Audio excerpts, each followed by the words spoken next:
మీ Mukunda jewellers లో నక్షి మేళా సందర్భంగా free shipping across the world. నమస్తే రమ్ గారు. నమస్తే జయ. రమ్ గారు, హెచ్ఎంపివి వైరస్ దీని గురించి మనం కథనాలు అసలు ఎలా వింటున్నామంటే యూట్యూబ్ ఆన్ చేసిన సోషల్ మీడియా, ఎలక్ట్రానిక్ మీడియా అన్ని చోట్ల ఇదే. ఎవరికి తోచింది వాళ్ళు మాట్లాడేస్తున్నారు, పెట్టేస్తున్నారు, వీడియోస్ భయపెట్టేస్తున్నారు, అన్నీ చూస్తున్నాం. నేను చాలా మంది 2-3 రోజుల నుంచి చాలా మంది ఎక్స్పర్ట్స్తో మాట్లాడుతూ ఉన్నాను రమ్మ గారు. ప్రతి ఒక్కరు ఏ డాక్టర్తో మాట్లాడినా కూడా జాగ్రత్తగా ఉండాలి, భయపడాల్సిన అవసరమే లేదు.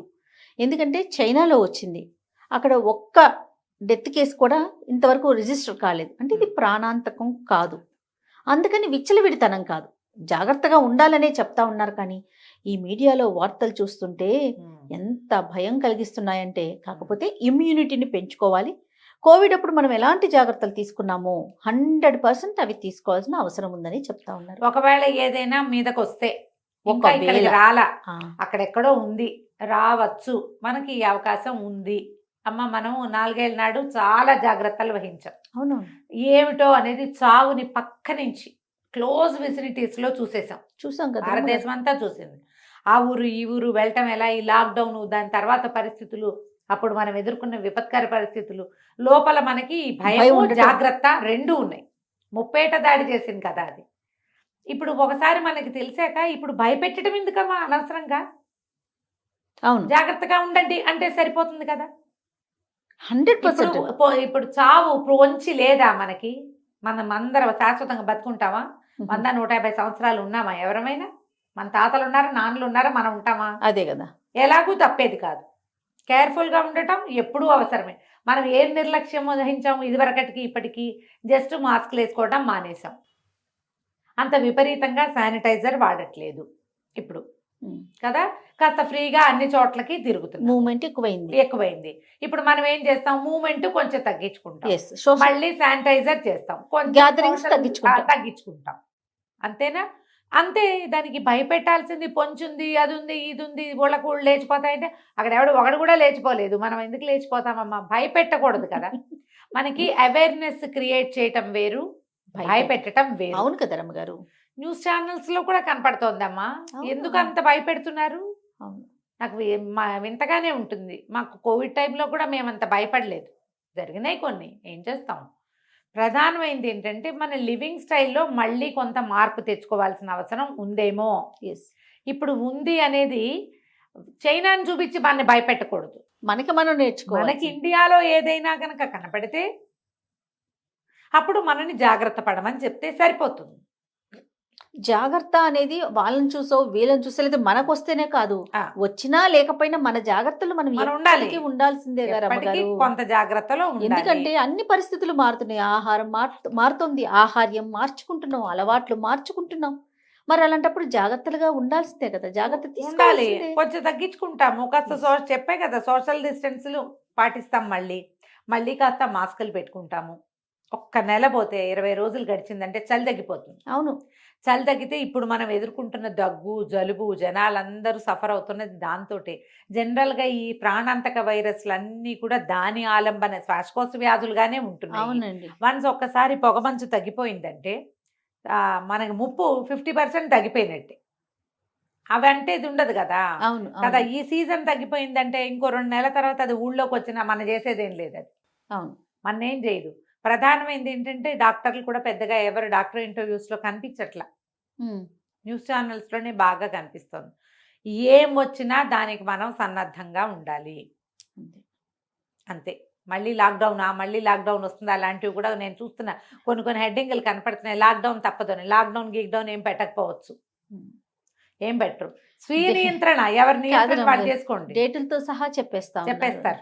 సోషల్ మీడియా ఎంత భయపెడుతున్నాం కదా మనం, భయపెట్టాం. కానీ ఇంకా లాక్డౌన్ పెట్టము, అలా జరగదు, మనం జాగ్రత్త పడ్డమేనన్న న్యూస్లు ఇదివరకే చూసాం మనం.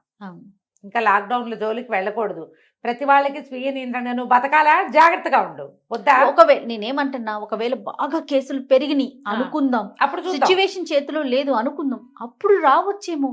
ఇప్పుడే అసలు ఏం లేని దానికి ఎందుకు ఇలా? అంటే ఏదో ఒక న్యూస్ ఉండాలమ్మా, ఏదో ఒకటి మాట్లాడాలని. ఇలా మాట్లాడకుండా జాగ్రత్త వహించండి. కానీ ఎంత పానిక్ అయిపోతారో తెలుసా రమ్మ గారు. ఎందుకంటే కోవిడ్ లో కొన్ని కుటుంబాల్లో వ్యక్తుల్ని కోల్పోయారు. అవును. అలాంటి ఫ్యామిలీస్ ఉన్నాయి. వాళ్ళు మళ్ళీ panic అయిపోతారు. వస్తుంది అంటే ఎంత భయపడిపోతారో తెలుసా? అంటే పోనీ వస్తోంది అంటే వచ్చిందనుకో చేసేదేం లేదు ఏం లేదు. లేదయ్యా. కానీ అక్కడెక్కడో ఏదో ఉన్నదని ఏదో ఒకటి మనకు కూడా కూడా వస్తదంటే అంటే మనకి వచ్చినాయి బోల్డ్ అని. కోవిడ్ తర్వాత మనం ఎన్ని రకాల వైరస్లు చూసాం జయ. చూసామండి. ఎన్నో రకాలు చూసాం. అవునవును. ప్రతిసారి దగ్గు జలుబు జ్వరము తోటి ఓ 10 రోజులు వారం రోజుల తర్వాత తగ్గిపోయి మళ్ళీ మామూలు అయిపోయిన కేసులు ఎక్కువ చూసాం. ఇప్పుడు ఈ ఏడాది ఏడాదిలో మరణాలు లేవు కదా. అవునవును. కాబట్టి దాన్ని ఎదుర్కొనే ఆ నిరోధక శక్తి మన శరీరాల్లో ఆల్రెడీ ఉంది. గవర్నమెంట్ ఏదో ముందందేసి ఆల్రెడీ వ్యాక్సినేషన్లు వ్యవహారాలు చాలానే చేయించారు. ఇప్పుడు కొంత మటుకు బాడీ ప్రిపేర్ అయినట్టే, మొత్తం ఇండియన్ బాడీ అంతా ప్రిపేర్ అయిపోయింది అవునవును. కదా.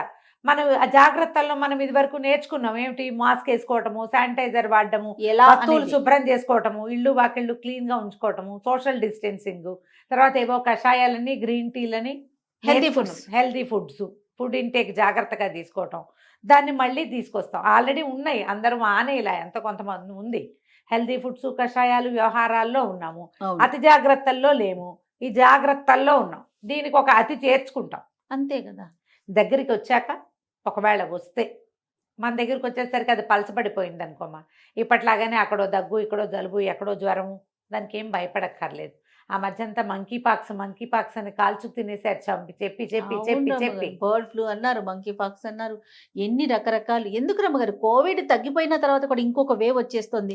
మీ ఇంట్లో చిన్న పిల్లలు ఉన్నారా, ఇంక అంతే అంతే. సంగతి. ఈసారి చిన్న పిల్లల కోసమే వస్తుందని ఎంత భయపెట్టారండి. అవును, గుర్తుందా రమ్మగారు? పిల్లల్ని ఎత్తుకుపోయే దానిలాగా అదేదో ఆ, ప్రత్యేకంగా. బూచిలాగా. బూచిలాగా పిల్లలు అనేసరికి ఇప్పుడు కూడా sentimental గా feel అయిపోయి. నాకేమనిపిస్తుంది అంటే ఎక్కడో ఒక చోట ఒక వాక్యం మొదలైతే ఇది బాగుందని అందరూ పట్టుకుంటున్నారేమో అనిపిస్తుంది. పట్టుకోండి లక్షణంగా, ఇది చాలా మంచిది.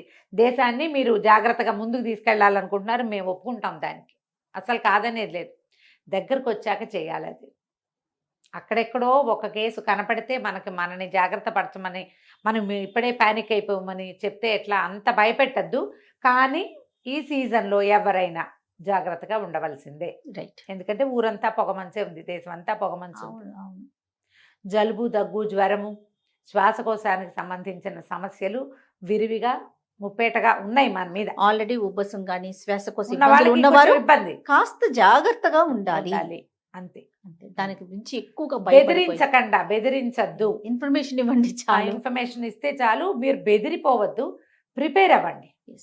చూసేవాళ్ళు కూడా కంగారు పడిపోయి మళ్ళీ హైరాణ వస్తాం, పడిపోయి, అదే నేను చెప్తున్నాను కదా వస్తాం అమ్మగారు. కానీ. ఇప్పుడు కోవిడ్ టైంలో ఎలాంటి సిచ్యువేషన్ చూసాం, ఫ్యామిలీలో ఎవరికైనా ఒకరికి వస్తే వెళ్ళిపోయిన సందర్భాలను కూడా చూసాం కదండి. ఒకళ్ళ నుంచి భయం ఒకళ్ళకి అనేది పీడించేస్తుంది. అంటేసి, ఆ భయమే పీడిస్తుంది. పీడిస్తుంది. ఇంకా ఆ పీడకల్లలు మర్చిపోకమ్మా. అంతేగా. ఆ నష్టాన్ని అనుభవించిన వాళ్ళు సరే బాడీలు కూడా ఇవ్వకుండా అలా అయిపోయింది అలా కదా. అయిపోయేసరికి కాస్త ముఖం చూడకుండా అయిపోయి. నేనేమన్నా భయం సహజం, కానీ దయచేసి భయపెట్టొద్దు అని చెప్పేసి చెప్పాలనిపిస్తుంది నాకైతే. నా ఉద్దేశం కూడా అదే. నేను ఏంటి స్పెషలిస్ట్ తో మాట్లాడాను, రమ్మగారు పల్మనాలజిస్ట్ తో మాట్లాడాను, న్యూట్రిషనిస్టులతో మాట్లాడాను, మన మువ్వా గారితో మాట్లాడాను, ఇంతమంది ఎక్స్పర్ట్స్ తో మాట్లాడిన ప్రతి ఒక్కరు కూడా మనం భయపడాల్సిన అవసరం లేదు, కానీ జాగ్రత్తగా ఉండండి. ఇప్పుడు మొన్నటి దాకా మీరు చెప్పినట్టుగా వదిలేసాం కొన్ని, అదే మళ్ళీ మళ్ళీ restart చేద్దాం. తీసుకుంటాం.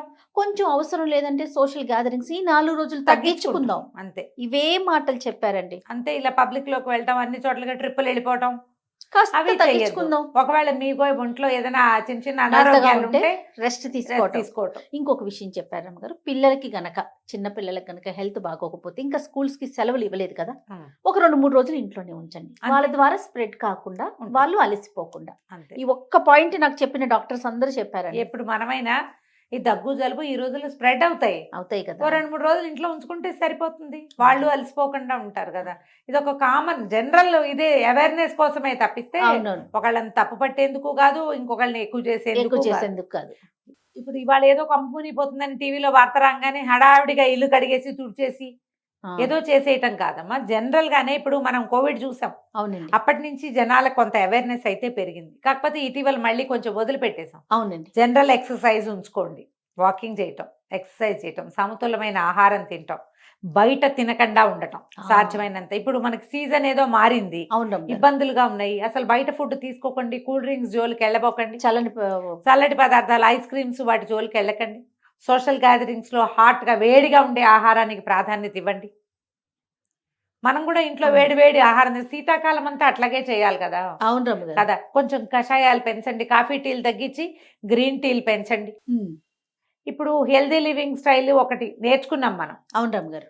అది పోయిందని ఇది వదిలేయద్దు, ఎప్పటికీ మనతో పాటు మనతో ఉంచుకోమంటారు. పాటు ఉంచుకోవాలి. హెల్దీ లివింగ్ స్టైల్ని గనక మనం మన జీవన విధానంగా ఉంచుకుంటే మనకి వైరస్ రాని, చైనాలో రాని, బంగ్లాదేశ్లో రాని, మనకు వచ్చిన ప్రాబ్లం ఏం లేదు. కరెక్ట్ పాయింట్ చెప్పారండి. ఎందుకంటే మనకి చాలా మటుకు బెటర్ లివింగ్ లోనే ఉన్నాం మనం. మిగిలిన దేశాల మీద మన ఆహారాలు, మన పల్సెస్ కానీ, మన ఇవి కానీ హర్బ్స్ చాలా తీసుకుంటాం మనం.